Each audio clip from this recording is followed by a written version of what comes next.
I'm Barb, and this is Sam. And Theo is the hearing impaired kiddo that we're here to talk about. He's 21 months old. We received our diagnosis in the hospital. Theo was born at 35 weeks, so he was a little bit early. We ended up having a 5-day NICU stay. And then we were in mother baby for a few days. So I think he was 7 days old when we had our newborn hearing screening. So we have this, she must have been a teenager. She had a lip ring. I couldn't hear her at all. She came in, she did the testing on him, and she kept saying that, okay, so it looks like he refers. Well, I don't know what that means. I'd never heard that before. So I get that he didn't pass, but what does it even mean to refer? Well, it means he refers, so you have to go back to the doctor in a month. Okay. I tried to ask her a question. She didn't really know what was going on. My mom was there too. And she had obviously been through, I didn't say that here. She'd been through having a kid with a hearing loss. So I have a moderate severe hearing loss. And I've had my hearing aid since I was 4. So mom had been through all this. Oh, she might be hearing impaired. Here, let's do some more testing thing. So we went home, take your baby home, and they've got 10 fingers and 10 toes, and you think they're perfect, and then someone tells you there's something not quite perfect about them. And so you try to watch. You think, oh, did they hear that door slam? Did they startle to that noise? Did they hear someone in the other room? And you think they can, because being hearing impaired doesn't mean you can't hear anything at all. It just means there are some things you can't hear as well as everyone else. So my mom was convinced that he wasn't hearing impaired, that it was just, well, maybe the test shows more false positives than the other way around. So we'll find out when we go in. Backing up a little, doing some research when we first got the diagnosis, one of the things that can cause hearing loss is having an antibiotic in the NICU. There's one called gentamicin that could cause it. And I don't remember being told that before he was given it in the NICU. And so for probably 2 weeks, despite the fact that I'm hearing impaired and it's more than likely related to me, I was just so mad that he had this antibiotic without me making that informed decision. But like I said, I'm hearing impaired, so probably that's why he's hearing impaired. We went into the UVM Medical Center Fanny Allen campus and met with Deb Rooney, who's awesome. She did another screening, so not the full ABR, but another screening. And again, it was a refer situation, so we ended up getting scheduled for an ABR a few weeks out. I know this morning someone said an ABR in a 3-month-old is hard, but you bring them in tired and cranky, you nurse them, and then they're out. So I brought my mom with me because she had been with me during my ABR, so she kind of told me what to expect. And yeah, with a baby who's out, you can just test them and be done. Turns out my son has a hearing loss that was shaped very similar to my diagnosis hearing loss, so mild in the low frequencies, moderate in the higher frequencies. And so I said, when do we get hearing aids? And, it kind of felt like the audiologist we were seeing was saying, do you want to wait a little longer and think about your options? But I'm thinking, no, my kid's hearing impaired, and the best thing I can do for him now is make sure that he can hear speech. Because in my experience, what makes people treat you like you have a disability are the things that are more visible. And speech is one of those things that comes out when you first meet somebody. So a lot of people don't know that I have hearing aids. So I went back to work at 15 weeks. And at 14 weeks, Theo had his first, we got the hearing aids. We had done impressions a couple weeks prior. So our 90s person was with us for that visit. My mom was out of town. And so it was really good to have her there. She also has a a kid with hearing aids, so she was there as a mom and as a 9 East person. 9 East is it's a, they call themselves consultants, but it's more like home health for hearing impaired services. So our 9 East consultant came to us after our diagnosis, but before we got hearing aids, and helped us understand kind of what some of the next steps were. Not what we had to do, but what our options were. So they said, you know, you can put him in hearing aids and work to give him access to the hearing world. You can put him in hearing aids and use cued speech. So use some signs to help cue the words that you're giving. You can, as a family, learn sign language so that your kiddo learns language that way. And then they'll help you get the people to teach you according to what you choose.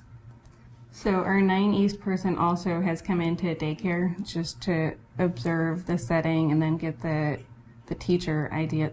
My daycare calls their providers teachers. They structure it like a school. They've got a curriculum. So she works with the teachers to make sure that that's a good environment for Theo too.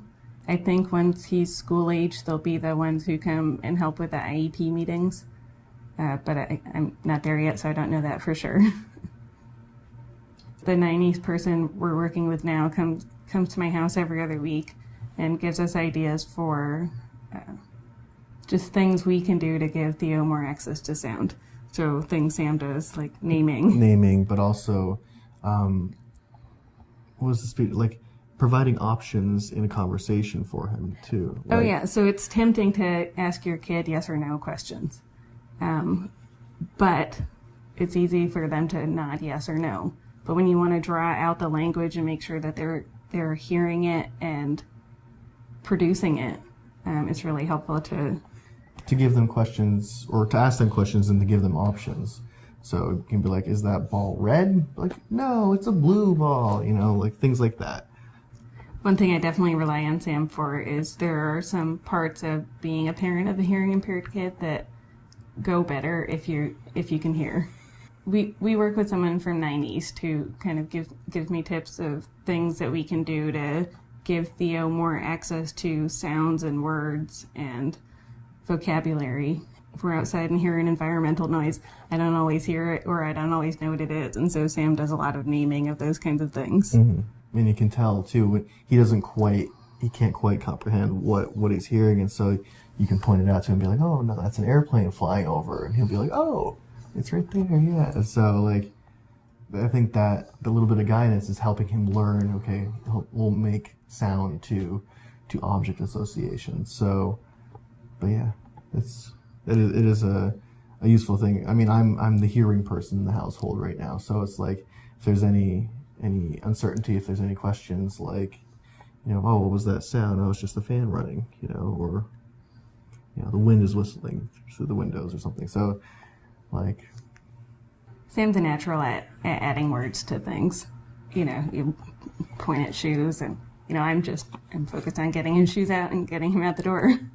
Yeah, but you add a lot more. That's kind of been my main role is, you know, I want him to have a complete vocabulary because, I mean, I think I have a fairly good one. So it's like, why not pass that on? So pointing and naming things is, I mean, I think it's a useful way for him to understand. I mean, I think one thing I struggle with is enunciation still. So, like, probably trying to add accents to, or accentuating the sounds he can't quite hear to make it either louder or, you know, easier for him to comprehend. So one of the really intriguing things is listening to him speak and seeing how his words are kind of incomplete because based on his hearing loss, the sounds that he can't comprehend, like THs and... Yeah, in retrospect, if I knew I was going to have a hearing impaired kid, maybe with a high frequency hearing issue, I wouldn't have named him Theo because of that TH sound. Yeah, the TH just doesn't work for him. He runs around and says, EO, EO, EO.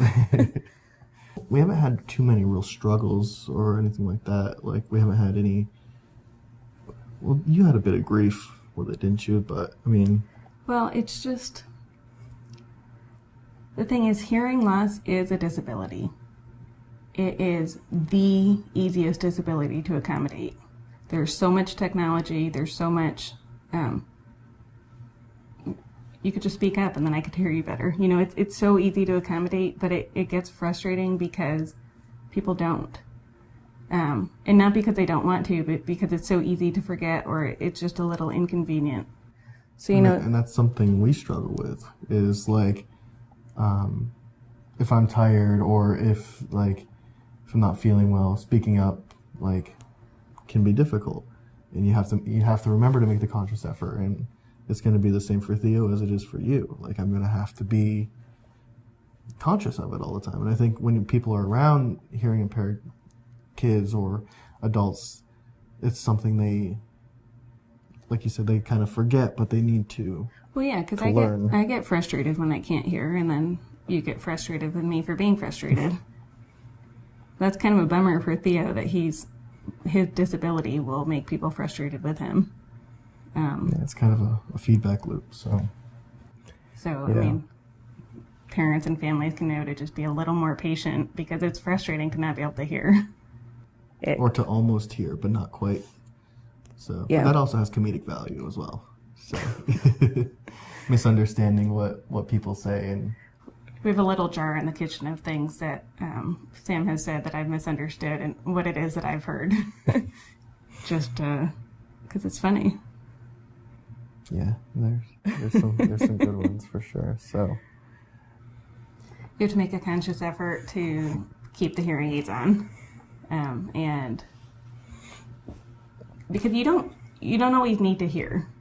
I don't think that a lot of hearing people realize how peaceful it can be to get some quiet time, and I like that. I like not wearing my hearing aids. That goes back to the benefits of, like, for me, it's not like blindness, whereas like I find that like there are benefits that you can work with hearing loss. Blindness, it's much more tricky. And like for Theo, I'm really hopeful that he'll become as competent as everybody else, as normal hearing, normal functioning people. So, but even though there are benefits like that, right now I feel like he needs to be wearing his hearing aids more, because he's developing his speech right now. I mean, he's a sponge. Even in the last couple of days, he's got so many new words. Mm-hmm. One thing I've also seen there are benefits to having a hearing impaired child. They nap really well, you know. Like there are positives you can take, even though it is a struggle, and you have to explain to other kids, like we saw today, like, oh, why does he have Play-Doh in his ears? Yeah. Like, oh, well, those are just hearing aids. But it's not as big of a struggle as I thought. I think it's because there is a lot of support. There is a lot of, it helps that your parents have been through it before, so we can take their advice and we can use it, we can grow. So, yeah, haven't felt the despair or the struggle yet, because it's been fairly straightforward. It's been fairly easy. I mean, I think when he goes to school, we're going to see a whole new level of challenges, because like other kids and the teachers aren't going to be as willing to adapt for him. I mean, as someone with a hearing loss, talking to other families of kids with hearing loss, if there are things I could ask. If your kid wants to be a teacher, don't ask them how they're going to hear the students. If your kid wants to be a mom, don't ask them how they're going to hear the baby, because there are ways to do it. And the ways to do it aren't even that hard. But when you ask them, well, how are you going to do that with your hearing loss? That's when it starts being limiting. It doesn't have to be limiting. You make it into an obstacle when it can just be a normal part of life. Like any other disability, you can learn to live with it and thrive with it. So.